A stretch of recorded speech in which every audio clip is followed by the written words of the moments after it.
essa audiência na ação penal 504-6512-94. A história não para com esse processo. A história um dia vai julgar se houve abuso ou não de autoridade, nesse caso, do comportamento tanto da Polícia Federal quanto do Ministério Público, no meu caso. Doutor, eu não fui convidado para a Copa do Mundo, que fui eu que trouxe para cá. Eu não fui convidado para as Olimpíadas. Ex-presidente, doutor. Não queira ser ex-ministro, ex-juiz, você vai ver o que vai acontecer.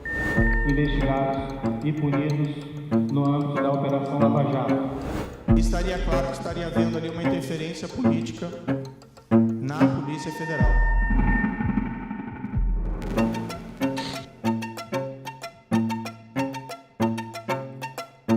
A Operação Lava Jato foi deflagrada pela Polícia Federal em 17 de março de 2014. A meta declarada era investigar um esquema bilionário de lavagem de dinheiro que envolveria doleiros, empresários, funcionários públicos e políticos. Mas 5 anos depois do início da operação que abalou o Brasil, uma série de reportagens colocava em xeque os métodos e os objetivos da Lava Jato. Foi quando a Vaza Jato assumiu o protagonismo e provocou uma reviravolta. Preso em 2018, o presidente Lula seria solto no ano seguinte. Eles não prenderam um homem. Eles tentaram matar uma ideia. Uma ideia não se mata.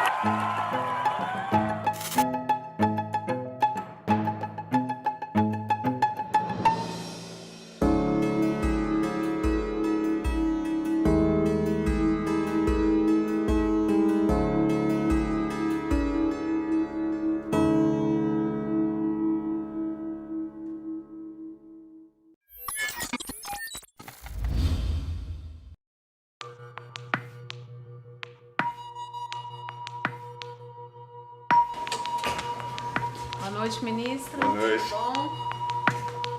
Tudo bom? Eu acho que a Lava Jato fez um mal enorme às instituições. Ela acabou bem inspirada, talvez, no início, ela acabou produzindo uma série de distorções no sistema jurídico-político. Por isso, o meu balanço é marcadamente negativo. A Lava Jato terminou como uma verdadeira organização criminosa. A mim me parece que nós fomos de uma euforia quase alcoólica, não é, a uma depressão. E os dois estados não são bons. O saldo da Lava Jato foi a demonstração de que o Estado existe, o Estado funciona e busca o melhor em termos de cidadania. O que se espera dos homens públicos? Se espera uma atuação com pureza d'alma. A lei vale para todos, indiscriminadamente. O processo não pode ter capa.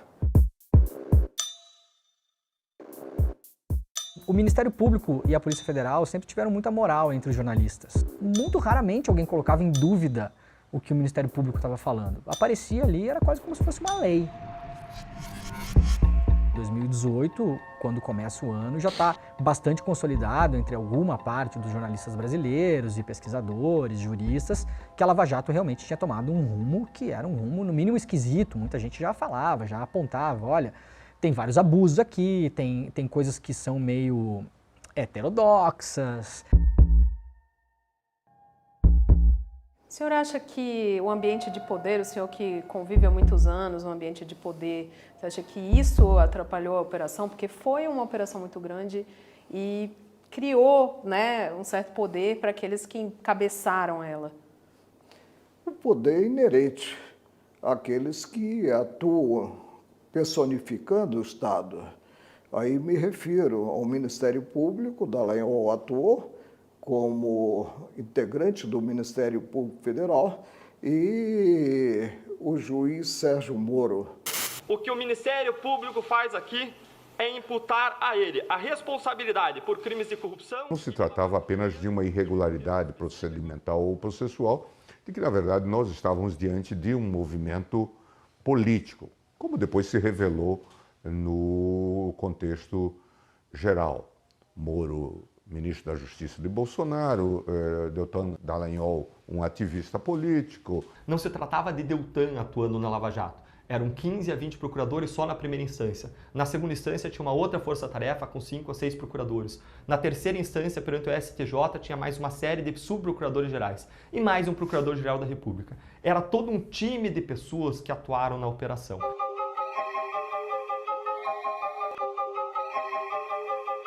É inegável que a Vaza Jato mostrou que o rei estava nu, né? Mostrou como eram feitos os pastéis e como eles eram mal feitos.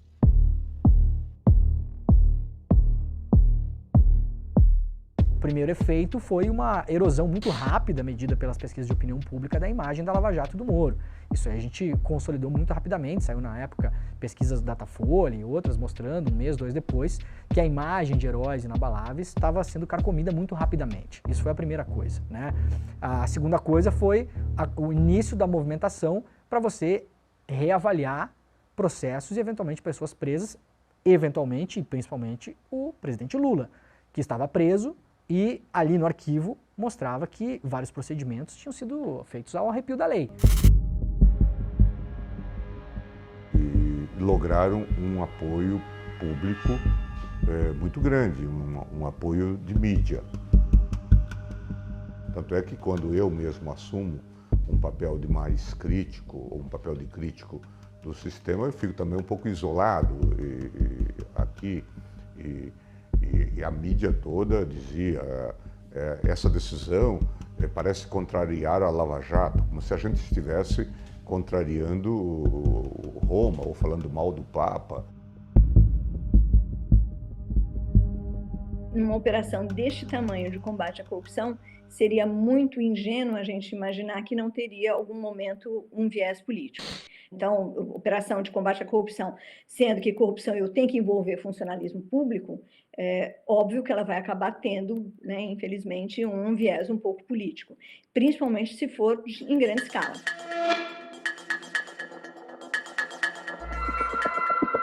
A gente conseguiu medir, por exemplo, que as sentenças do Moro elas eram mais rápidas até o momento em que a Dilma sofreu o impeachment, que depois elas ficaram um pouquinho mais lentas, o que demonstra um pouco que havia um certo aceleramento com o objetivo de obter impacto político, que de fato foi obtido, né?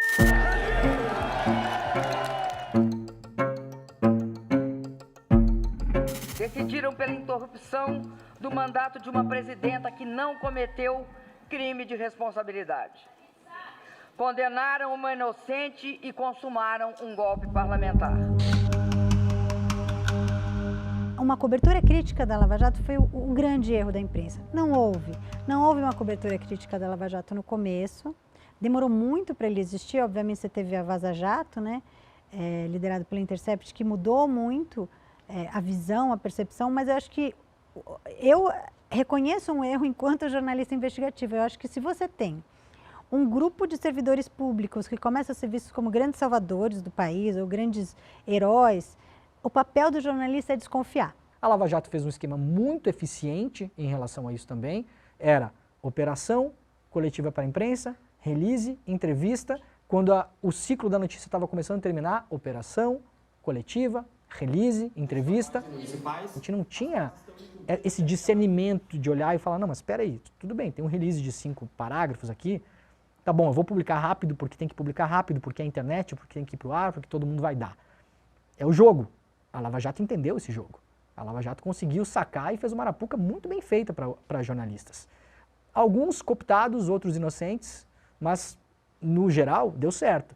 Como eu considero esse processo ilegítimo e a denúncia uma farsa, eu estou aqui em respeito à lei, em respeito à nossa Constituição, mas com muitas ressalvas com o comportamento dos procuradores da Lava Jato.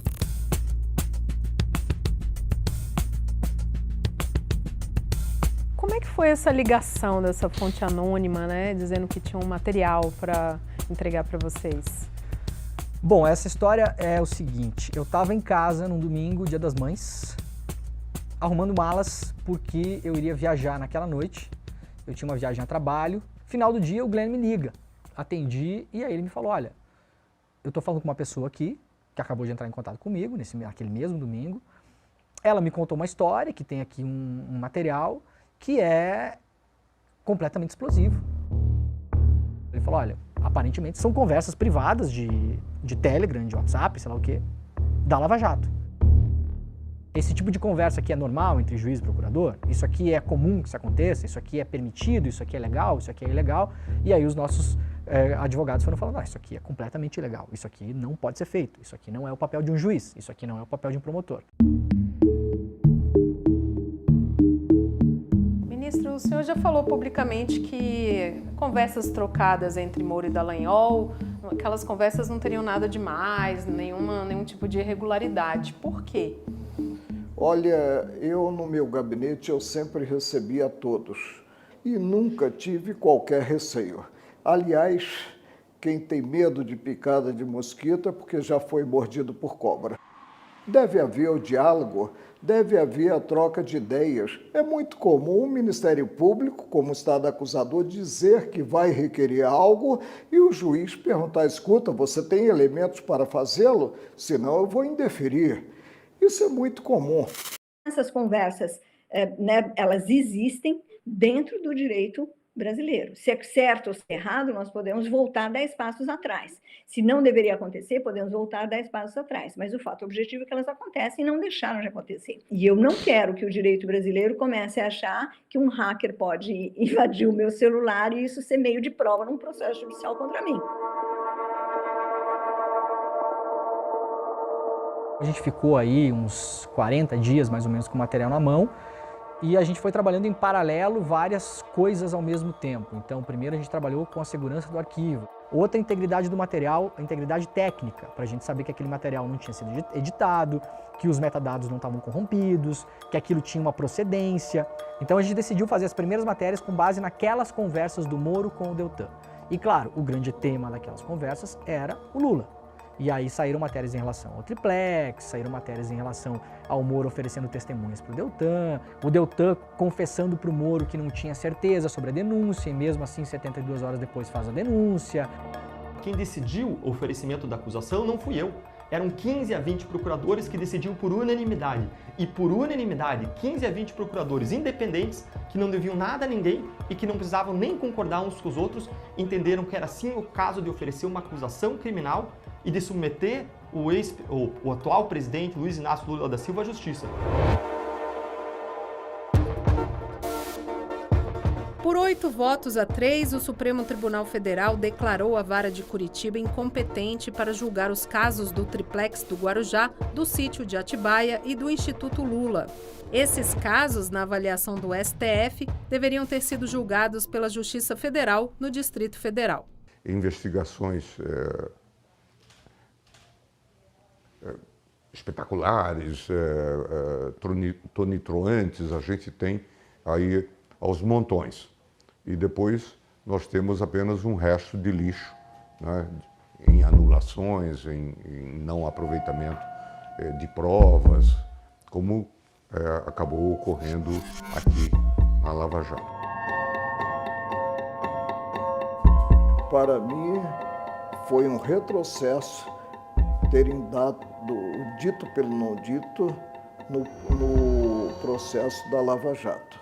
Nós estávamos avançando e eu espero que retomemos essa trilha no sentido do combate sem trégua à corrupção.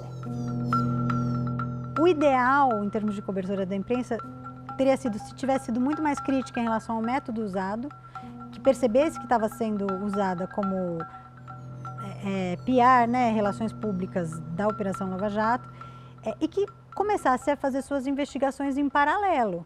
Hoje eu já vejo que há uma cautela um pouco maior. Você pega um documento, você lê, separa os trechos, coloca no ar, põe em discussão e a coisa está andando de um jeito um pouco mais... Você dá mais chance para a pessoa que precisa se defender, que tem que se defender.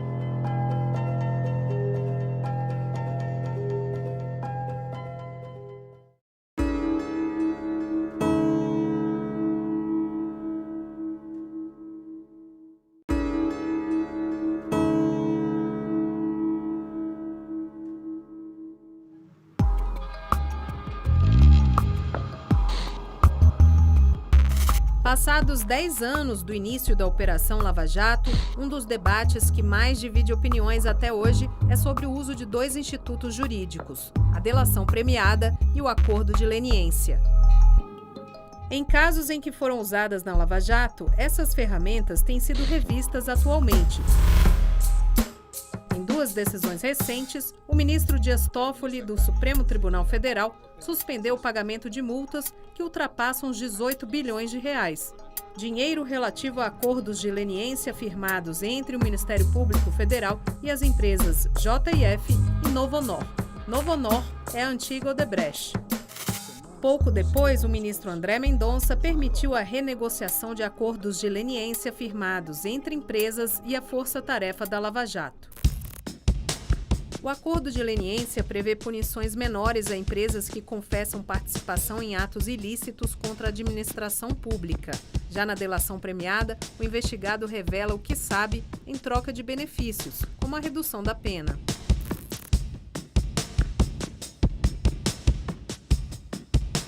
Além disso, a delação faz parte das investigações sobre a tentativa de golpe de 8 de janeiro de 2023. Embora tenha ganhado força no ordenamento jurídico brasileiro a partir de 1999, há quem defenda que a delação existe há séculos. A primeira delação premiada ocorrida no Brasil remonta à época colonial, Brasil colônia. Foi Joaquim Silvério dos Reis, que fez uma delação premiada, na qual comprometeu Tiradentes, Joaquim José da Silva Xavier, e entregou o movimento que foi a Inconfidência Mineira, que resultou na execução e no esquartejamento do nosso herói nacional. Então, como é que nós vamos descobrir, elucidar, esclarecer os crimes e punir os culpados? Ora, com a ciência, com os métodos investigativos, DNA, exames microscópicos, exames científicos de última geração, todos colocados à disposição do Estado para investigar os crimes. Tanto os acordos de leniência quanto as delações premiadas, elas são resultado de pressões domésticas e pressões internacionais. Esse conjunto de convenções internacionais, eles estipulam obrigações para o país no controle da corrupção. Especificamente, a OCDE, ela determina a responsabilização das pessoas jurídicas por atos de corrupção. Então, empresas, associações e assim por diante. Do outro lado, a gente tem as pressões domésticas que chegam numa conjuntura crítica em junho de 2013, com as manifestações que tomaram as ruas, manifestações estas que tinham vários assuntos e várias pautas, começaram como manifestações de passe livre, depois melhorias de serviços públicos e também manifestações contra a corrupção.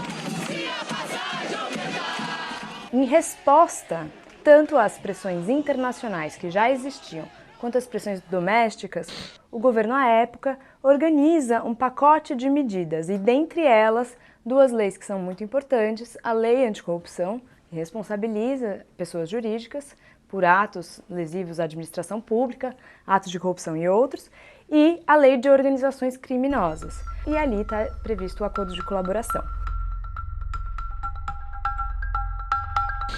O que aconteceu nos últimos 30 dias, doutor Moro, vai passar para a história como o mês Lula. Se não dissesse Lula, não valia. O senhor entende que existe uma conspiração? Eu entendo e acompanho pela imprensa de que pessoas como Léo Pinheiro está já há algum tempo querendo fazer delação. Sim. Primeiro ele foi condenado a 23 anos de cadeia. Depois se mostra na televisão como é que vive a vida de nababo dos delatores. Sim. E o cara fala, eu estou condenado a 23 anos.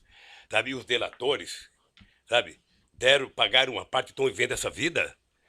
Sabe? Então, delatar virou, na verdade, quase que o avaral de soltura dessa gente. A primeira coisa que eu vi, acho que foi em 2015, foi a prisão alongada de Curitiba, as prisões alongadas de Curitiba.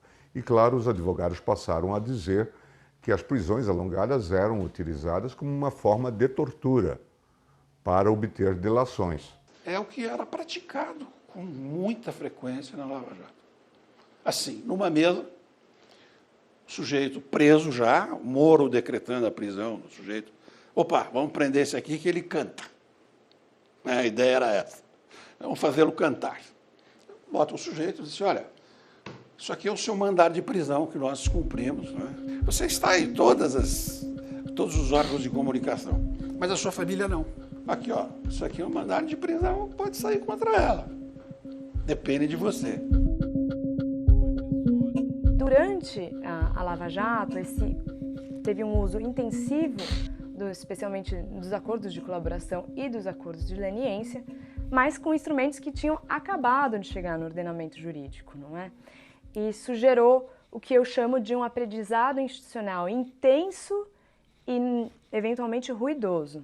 Toda vez que a gente olha para atos e condutas relacionadas à corrupção, a gente tem que se preocupar com o que aconteceu, então, como é que a gente elucida o que aconteceu e como a gente previne que não vai acontecer mais. Se você for olhar no setor privado, você vai ver que o número de departamentos de compliance aumentou, que hoje existe uma preocupação real nas empresas de comunicação e treinamento para combate à corrupção e que se estendeu para outras áreas, como, por exemplo, assédio moral, assédio sexual, mas que inicialmente os departamentos de compliance foram criados para combate à corrupção em resposta à investigação que estava acontecendo, a investigação Lava Jato. Este ponto é um ponto positivo que não desapareceu, que não sumiu. No primeiro trimestre de 2021, logo após a Lava Jato ter sido extinta pelo governo Bolsonaro, o DIEESE divulgou dados sobre o impacto da operação na economia brasileira. Segundo o estudo, a Lava Jato acabou com quase 4,5 milhões de empregos e reduziu a massa salarial em quase 86 bilhões de reais. Em impostos, deixou de arrecadar mais de 47 bilhões e em contribuições sobre a folha, mais de 20 bilhões de reais.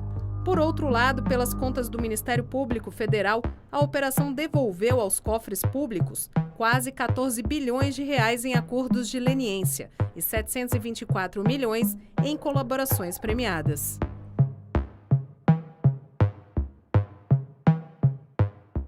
Ela matou toda uma fase da industrialização brasileira.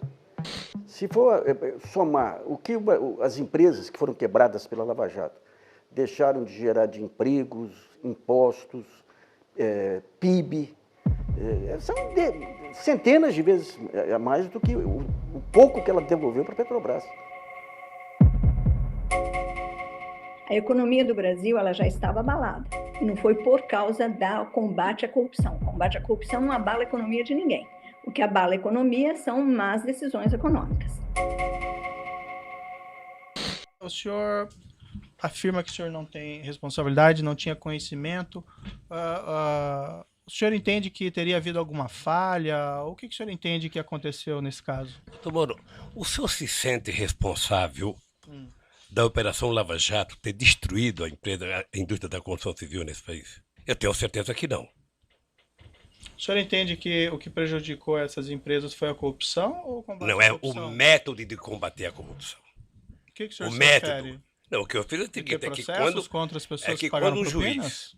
quando um juiz, me desculpe isso, quando um juiz e os acusadores se submetem à imprensa para poder prender as pessoas, aí tudo mais é possível, doutor. A Petrobras não é uma empresa corrupta. A Petrobras é uma empresa que foi vítima de corrupção de diretores. Se se busca correção de rumos, há consequências. Consequências práticas, consequências financeiras. E se se observa o figurino legal, essas consequências são bem-vindas. Eu me pergunto se não é o caso de fato, nós mudarmos a legislação e, eventualmente, separarmos a empresa e pensarmos, inclusive, em modelos de direito comparado para, eventualmente, punirmos os agentes empresariais e separarmos a empresa.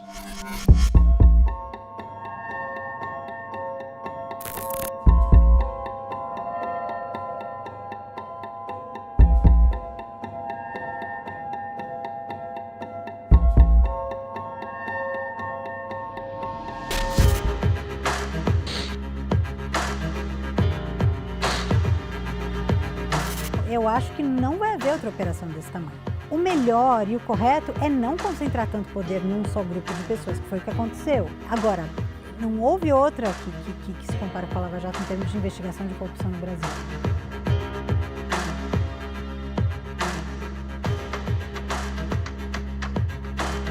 Paga-se um preço por se viver em um Estado democrático de direito, é módico, o respeito irrestrito às regras estabelecidas.